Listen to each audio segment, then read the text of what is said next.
रात के 10 बज रहे हैं। आप आज तक पर दस्तक देख रहे हैं। नमस्कार, मैं रोहित सरदाना आपका स्वागत करता हूं। कहते हैं सबसे बड़ा अपशब्द, अपमान, तिरस्कार किसी रिश्ते को जोड़कर नहीं होता, बल्कि बेरोजगारी सबसे बड़ा अपमान, अपशब्द होता है। जहां समाज आपको नाकारा समझने लगता है, पड़ोसी, परिवार के लोग आपको बेकार मानने लगते हैं, रिश्तेदार कन्नी काटने लगते हैं। ऐसे में जरूरी है दस्तक दी जाए बेरोजगारी पैदा करने वाली, नौकरियां छीनने वाली नीतियों के खिलाफ। पिछले 2 दिन से देश में सोशल मीडिया पर सबसे ज्यादा ट्रेंड कराया गया मुद्दा बेरोजगारी से जुड़ा हुआ है। 2 दिन से देश भर के नौजवान मोदी जी रोजगार दो के साथ अपनी अपनी समस्याएं देश की सरकार तक पहुंचाने की कोशिश कर रहे हैं। 50 लाख से ज्यादा ट्वीट रोजगार के मुद्दे पर देश के अलग अलग राज्यों के नौजवान कर चुके हैं। ये वो नौजवान हैं जिनके पास डिग्री है, योग्यता है, लेकिन नौकरी नहीं है। आपने हमेशा सुना होगा, पढ़ोगे लिखोगे तो बनोगे नवाब। लेकिन क्या कारण है कि हालत अब पढ़ोगे लिखोगे तो बनोगे बेरोजगार जैसी हो रही? आज इसकी एक बड़े स्तर पर जमीनी रिपोर्टिंग के साथ रिपोर्ट हमने आपके लिए तैयार की है। इसलिए आपको संवाददाता शरद कुमार राजस्थान से रिपोर्ट दिखाएंगे, जहां 9 दिन से लाखों लटकी भर्तियों से जुड़े हजारों बेरोजगार नौजवान धरना दे रहे हैं। उत्तर प्रदेश से संवाददाता कुमार अभिषेक की रिपोर्ट देखिएगा, जो बताएंगे यूपी अधीनस्थ सेवा चयन आयोग में कैसे वर्षों से नौकरी की परीक्षा पास करके भी लोग नियुक्ति के लिए दर दर की ठोकरें खाने को मजबूर हैं। और गुजरात से संवाददाता गोपी घांगर दिखाएंगी बेरोजगार बना देने वाला सरकारी मॉडल कैसा होता है। इसलिए आज ध्यान से देखकर हर रिपोर्ट को देश के युवाओं के हित में सरकारों को जगाने के लिए दस्तक दीजिए। ये नौजवान है, ये इनका धरना चल रहा है और इनकी आज भी बेरोजगारी चल रही। ऐसी बेरोजगारी की व्याख्याता भर्ती, नर्सिंग भर्ती, कंप्यूटर शिक्षक, फार्मासिस्ट, ऊर्जा विभाग, जलदाय विभाग, जल संसाधन, fireman, fire officer, clinical helper समेत 12 भर्तियों में दावा है 25 लाख नौजवानों की सांसें ऐसी रोक कर रखी गई हैं कि नौकरियों की प्रक्रिया पूरी कराने के लिए 9 दिन से धरना देते नौजवान बेहोश होने लगे। साथ ही पंखा झलते हैं, हाथ मलते हैं, आंखों में जिंदगी की उम्मीद खोजते हैं, पसीना पोंछते हैं, सीना सहलाते हैं, लेकिन 9 दिन बाद भी अब तक इनकी किसी ने नहीं सुनी। 10,029 पदों पर पंचायती राज एलडीसी भर्ती 8 साल से फंसी है। 1,534 प्रयोगशाला सहायक भर्ती 3 साल से लटकी है। 10,000 से ज्यादा नर्सों की भर्ती 2013 से अटकी है। इस तरह 12 भर्तियों में 25 लाख नौजवान अपनी नौकरी का इंतजार कर रहे हैं। रोजगार की आस में मां धरने पर है, बेटा गोद में, जिम्मेदारी कंधों पर, आंखों में इंतजार नर्सिंग की उस नौकरी का जो 8 साल पहले मिल जानी चाहिए थी। 8 साल से दर दर की ठोकरें खा रहे हैं। 2019 में 25 नवंबर को ये कहा था कि हमारी कमेटी बन गई, आपका सत्यापन लागू कर देंगे, लेकिन 1.5 साल हो गई उस चीज के बारे में, आज तक वो कमेटी नहीं पता कहाँ गायब हो गई। ये दूसरी माँ है, जयपुर में 9 दिन से बच्चे के साथ बेरोजगारी का अपना संदेश सत्ता को सुनाना चाहती है। सत्ता के लिए अपनी बोतल में जनता को उतार लेने वाली राजनीति बाद में उम्मीदें खाली जो छोड़ देती है। अब की बार हमने सोच लिया, चाहे हम मरे चाहे जिए, हम ऐसे ही धूप में रहेंगे, हमारे बच्चे भी हमारे साथ जाएंगे और घर वाले भी आए हुए। तो 9 दिन से कहानी यह है कि बच्चे गोद में लेकर बेरोजगार माओं को धरना देना पड़ रहा है, युवाओं को प्रदर्शन करना पड़ता है, और धरना देते जो बेहोश हो जाते हैं वो उसी सरकारी अस्पताल में भेज दिए जा रहे हैं जहाँ से नियुक्ति पत्र अब तक नहीं आया। और यही बेरोजगार नौजवान अपना टाइम आएगा सोचकर सड़क पर धरना देते हैं, ट्विटर पर ट्रेंड कराते हैं रोजगार दो। इनकी आवाज सुनकर दस्तक देने लगातार पहुंचता है आज तक ये विक्की बोरान है। 2018 में रेलवे से जुड़ी परीक्षा का फॉर्म भरा, एक परीक्षा हुई, फिर 3 साल बीत गए। पता नहीं ये ज्वाइनिंग होएगी, जिस हिसाब से पहले वाली भर्ती का चल रहा था उस हिसाब से तो ये 25 तक जाएगी, 2025 पकड़ लेगी। क्योंकि मेरे साथ के बंदे हैं जो 2016 में, जो 16-17 में निकली थी, उसके जो बंदे हैं उन्हें अभी तक ज्वाइनिंग नहीं मिली है। बचपन से सब सुनते आए नौकरी के लिए पढ़ाई जरूरी है, लेकिन सरकारों ने नौकरी के लिए धरना और प्रदर्शन भी अनिवार्य बना दिया, विकल्प नहीं छोड़ा। आरआरबी, एनटीपीसी और एसएससी की 2 लाख से ज्यादा पदों पर भर्तियां लंबित है और आज बेरोजगार बिल्कुल परेशान है अवसाद में। जो भर्तियां कोरोना संकट में अटक गई, जो कोरोना संकट में पूरा काम नहीं हो पाया, उन भर्तियों को जारी करने के लिए खुद मुख्यमंत्री चिंतित है। लगातार मॉनिटरिंग करना, लगातार मीटिंग करना और इन भर्तियों को कैसे जल्दी से जल्दी इम्प्लीमेंट कर सकते हैं, उसके लिए राज्य सरकार काम कर रही है। सरकारें चिंतित होती तो नौजवान नौकरी की आस में शहीद न होने लगते। सरकारें चिंतित होती तो किसी घर के बेटे बेहोश नहीं होते। बेटी बहुएं बच्चों के साथ नौकरी के लिए जीने मरने की लड़ाई न लड़ रही होती।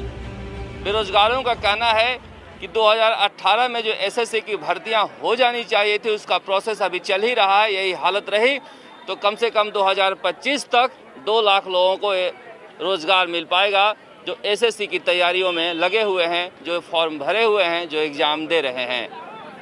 कैमरामैन शर्मा के साथ शरद कुमार, जयपुर, आज तक।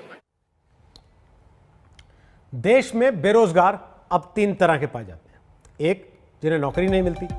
दूसरे होते हैं चयनित बेरोजगार, जो एग्जाम तो नौकरी का निकाल लेते हैं लेकिन उन्हें नियुक्ति पत्र नहीं मिलता। और तीसरे होते हैं योग्यता से कहीं कम की नौकरी पाने के बाद एक तरह की बेरोजगारी झेलने वाले नौजवान। तो सवाल उठता है कि आखिर ऐसी हालत क्यों होती है? क्या नेता बनना आसान हो गया है और सरकारी नौकरी पाना मुश्किल? आज ही गुजरात में लोकल बॉडी इलेक्शन के नतीजे आए। बीजेपी को 6 में से 6 महानगर पालिकाओं में बहुमत मिला। अब ये जीते नेता फौरन शपथ भी ले लेंगे और काम भी शुरू कर देंगे, लेकिन नौकरी में ऐसा नहीं होता। नेताओं की चुनावी प्रक्रिया और नौकरी की भर्ती प्रक्रिया की एक तुलना देखिए। नेता किसी चुनाव में उतरते हैं तो नामांकन की तारीख तय होती है, लेकिन भर्ती प्रक्रिया में नौकरी कब निकलेगी पता नहीं होता। इसके बाद नेताओं को चुनने के लिए वोट किस दिन होगा तय रहता है, लेकिन भर्ती का विज्ञापन निकला तो परीक्षा भी होगी, इसकी गारंटी तक नहीं होती। चुनावी नतीजा कब आएगा इसकी तारीख तय होती है, लेकिन भर्ती परीक्षा के नतीजे महीनों, कई बार वर्षों तक लटके रह जाते हैं। इलेक्शन का नतीजा आता है तो नेताजी शपथ किस दिन लेंगे इसकी भी तारीख तय रहती है, लेकिन सरकारी नौकरी का नतीजा भी निकल गया तो नियुक्ति पत्र मिल जाएगा, यह भगवान भरोसे रहता है। चुनाव में कोई विवाद हुआ तो अदालत से फैसला भी हाथों हाथ होता, लेकिन किसी नौकरी के लिए भर्ती परीक्षा में मामला अदालत में गया तो वहां से फैसले की तारीख भी कब आएगी कुछ तय नहीं होता। ऐसे में अब कांग्रेस शासित राजस्थान के बाद बीजेपी की सरकार वाले उत्तर प्रदेश आपको ले चलते हैं, जहां दावा है कि उत्तर प्रदेश अधीनस्थ चयन सेवा आयोग यानी कि UPSSC अभी तक अखिलेश सरकार में निकली नौकरियों में ही उलझा हुआ है। पीछे प्रतियोगी परीक्षा की किताबें करीने से लगी हुई और आगे एक चेहरा।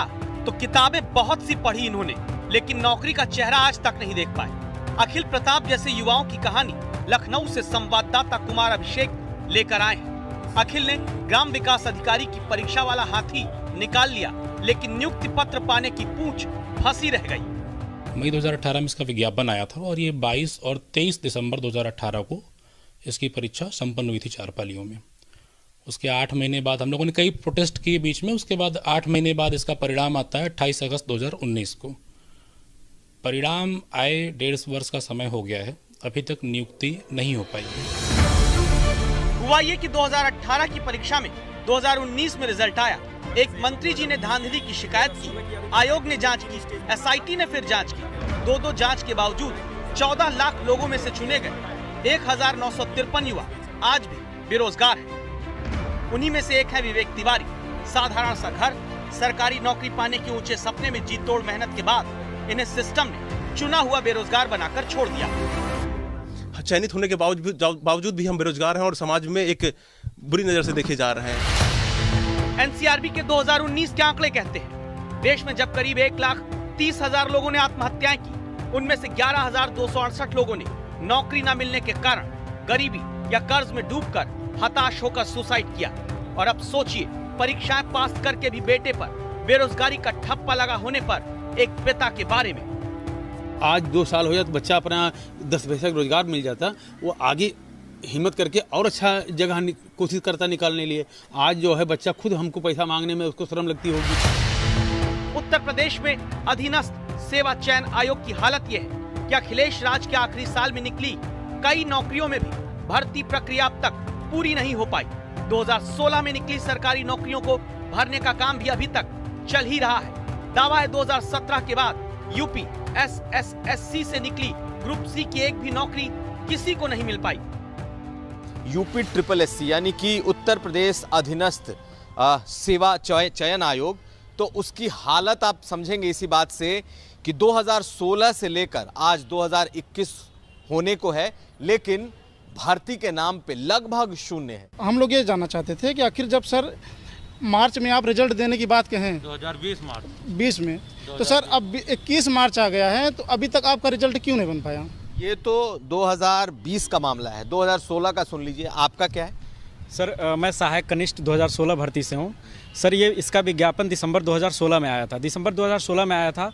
इसमें 3 चरणों में भर्ती संपन्न होनी थी। लिखित परीक्षा, टाइपिंग टेस्ट और साक्षात्कार होना था। 2016 से इसमें लिखित परीक्षा के बाद 4264 लड़के सफल हुए हैं और उस 4264 लड़के अपने भर्ती पूर्ण होने के इंतज़ार में 2016 से 2021 तक 4-5 वर्षों तक इंतज़ार के बाद आज तक सिर्फ टाइपिंग टेस्ट हुआ है। उसका भी रिजल्ट आना है और साक्षात्कार बाकी है। कब तक ज्वाइनिंग होगी इसका कोई अंदाज़ा नहीं। पिछली सरकार में ये लोग फॉर्म भरते हैं और इस सरकार का भी कार्यकाल निकलने वाला है। अगली सरकार आने वाली है। इस तरह से उत्तर प्रदेश अधीनस्थ चयन आयोग काम कर रहा है। इसीलिए संवाददाता कुमार अभिषेक सीधे पहुंचते हैं यूपी अधीनस्थ सेवा चयन आयोग के मुखिया प्रवीण कुमार के पास और युवाओं के हक का सवाल दस्तक देकर पूछते हैं। 2017 में जब से ये सरकार आई और जब पहला विज्ञापन इस सरकार में आया, उसके बाद से लेकर के जितने आपने परीक्षाएं निकाली हैं उसमें कोई नियुक्ति हुई है या नहीं? हुई है ना, सारी हुई हैं। उसी में तो हुए हैं सारे। ये जो है रजिस्ट्रेशन वाला उसी का है, खादी वाला उसी का है। नई सरकार के हैं सारे। ये सारे नई सरकार के ही हैं। मैं बता रहा हूँ आपको, ये सारे नई सरकार के ही, इसी सरकार के विज्ञापन है, इसी सरकार के उसमें से नियुक्ति पत्र जारी हो रहा है। जब इसकी सच्चाई संवाददाता कुमार अभिषेक ने हासिल की तो पाया कि ये बात तो सच है कि यूपी एसएससी ने पिछले 4 साल में 17,243 नौकरियां दी हैं, लेकिन इनमें से करीब 2,500 नौकरी ही 2017 के बाद निकली भर्तियों से जुड़ी है। 4 साल हो गए। अब भी चयन आयोग के दफ्तर पर आकर 2016, 2017, 2018, 2019 में निकली नौकरियों के रिजल्ट का इंतजार नौजवान करते पाए जाते हैं। क्या हमें आत्मनिर्भर बनने का हमें सर मौका नहीं मिलना चाहिए? इतने दिन से हम सब लोग मानसिक दंश झेल रहे हैं सर। घर वालों की हालत पैसे देते देते खराब हो रही है। किसी को शादी करनी है सिस्टर की, किसी को कुछ है, लेकिन ये लोग इस चीज़ को नहीं समझ रहे हैं। हम लोगों की बहुत ज़्यादा हालत ख़राब हो रही है, घर वालों की भी हालत ख़राब हो रही है। कोई इलाहाबाद में पढ़ता रह के बाहर रह के, कोई लखनऊ में बाहर रह के पढ़ता है। 400-400, 500-500 किलोमीटर दूर पड़े हुए हैं। एक कमरे में रह के ज़िंदगी सर सिमट जाती है हम लोगों की बिल्कुल, लेकिन उस दंश को ये लोग नहीं समझ पा रहे हैं। अब सीधा सा सवाल, अगले साल उत्तर प्रदेश में चुनाव होना है। क्या चुनावी साल में वर्षों से लटकी चली आ रही नौकरियों को एक साथ देकर वोट कैश कराने वाले आंकड़े गिनाने की तैयारी हो रही है? कुमार अभिषेक, लखनऊ, आज तक। कई लोगों के मन में सवाल हो सकता है कि अरे मेरा बेटा बेटी तो प्राइवेट नौकरी करते हैं, हमें क्या फर्क पड़ता है। कुछ लोग सोच सकते हैं अरे ये तो सरकारी नौकरी पाने के लिए परेशान लोग हैं, हमें क्यों चिंता करनी। तो ऐसा सोचने वाले लोग अपना नुकसान भी बेरोजगारी के कारण जान लें। भर्ती प्रक्रिया लटकती है तो सरकारी दफ्तरों में काम का बोझ बढ़ता है।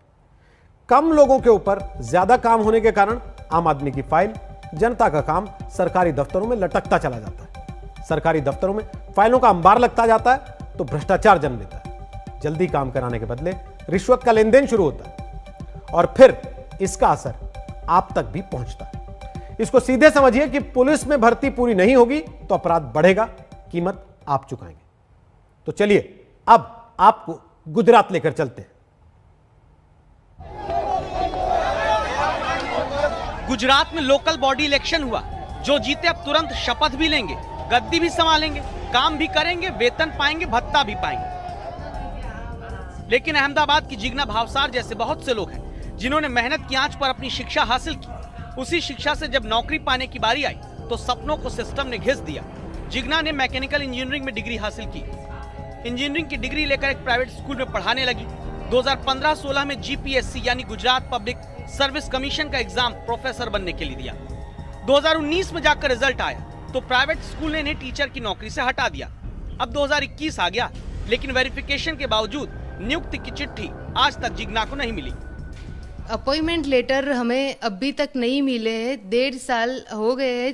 पुलिस वेरिफिकेशन के बाद भी हमें 1.5 साल हो गए अभी कि आपको अपॉइंटमेंट लेटर दिया जाएगा। हम 1.5 साल से शिक्षण विभाग के धक्के खा रहे हैं अभी। अहमदाबाद में संवाददाता गोपी घांगर को अपनी ऐसी शिकायतें बताने वाले काफी लोग मिलने आए, जिन्हें अलग अलग विभागों में नौकरी की परीक्षा पास करने के वर्षों बाद भी नियुक्ति की चिट्ठी मिलने का इंतजार है। निमेश नाम वाले ये नौजवान उनमें से एक है, जिन्हें स्टेट रिजर्व पुलिस की नियुक्ति पाने में धक्के खाने पड़ रहे हैं। जब भी जाओ तब भी वहाँ से निकाल देते हैं कि जाओ हो जाएगा, जाओ हो जाएगा। रनिंग हो गया है, एग्जाम हो गई है, डॉक्यूमेंट वेरिफिकेशन भी हो गया है, सब कुछ हो गया है। खाली ऑर्डर लेके खाली हाजिर ही होना है वहाँ पे ट्रेनिंग के लिए। सब कुछ हो गया है, कुछ बाकी नहीं है प्रोसेस में। कितने टाइम से इंतजार? ये 3 साल से मेरा इंतजार करे हैं। दावा है गुजरात में जीपीएससी लेक्चरर असिस्टेंट प्रोफेसर वर्ग 2 के 278 लोग, स्टेट रिजर्व पुलिस के 1163 लोग, शिक्षा सहायक के 1796 लोग परीक्षा पास करके नौकरी पाने के लिए लटकाए और भटकाए जा रहे हैं। जब इनके बारे में सीधे डिप्टी सीएम से संवाददाता गोपी ने सवाल किया तो जवाब सुनिएगा। कई छात्र ऐसे हैं जो 2-2, 3-3 साल से 5 साल से इंतजार कर रहे हैं अपने अपॉइंटमेंट लेटर का। पुलिस वेरिफिकेशन हो चुका है। ऐसे मेरे पास कोई जानकारी नहीं। तो सवाल यही कि अगर देश में जनप्रतिनिधियों नेताओं के चुनाव में जीतने पर उन्हें गद्दी सौंपने की पूरी प्रक्रिया तय तारीख पर पूरी होती है तो फिर क्यों देश में नौजवानों को सरकारी नौकरी पाने में पापड़ बेलवाया जाता है?